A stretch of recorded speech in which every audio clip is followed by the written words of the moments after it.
ஒரு அழகான பச்சை பசேல் காட்டில் ஒரு சிறிய குடிசை இருந்தது. அந்த குடிசையில் ஒரு நல்ல மனசுள்ள பாட்டி வாழ்ந்தாங்க. ஒரு நாள் காலையில பாட்டி வீட்டுக்கு வெளியே அடுப்பு வச்சு சுட சுட வடை சுட்டுட்டு இருந்தாங்க. வடையின் வாசனை காட்டு முழுக்க பரவ ஆரம்பிச்சது.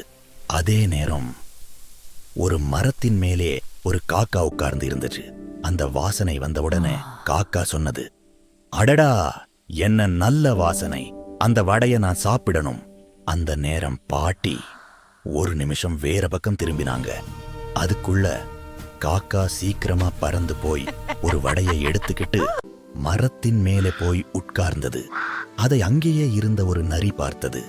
நரிக்கு அந்த வடைய பார்த்த உடனே வாயில் நீர் ஊற ஆரம்பிச்சது. நரி மேலே பார்த்து சொன்னது, காக்கா காக்கா, நீங்க ரொம்ப அழகா இருக்கீங்க, உங்க குரல் ரொம்ப இனிமையா இருக்கும், ஒரு பாட்டு பாடி காட்டுங்க. அத கேட்ட காக்காவுக்கு ரொம்ப பெருமை வந்துச்சு.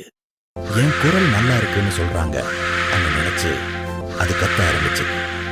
அப்போ என்னாச்சு தெரியுமா? அதன் வாயில இருந்த வடையே கீழே விழுந்தது. அத நரி சீக்கிரமா எடுத்துக்கிட்டு நன்றி காக்கான்னு சொல்லி வடைய சாப்பிட்டுட்டு தூக்கிட்டு ஓடி போயிட்டு.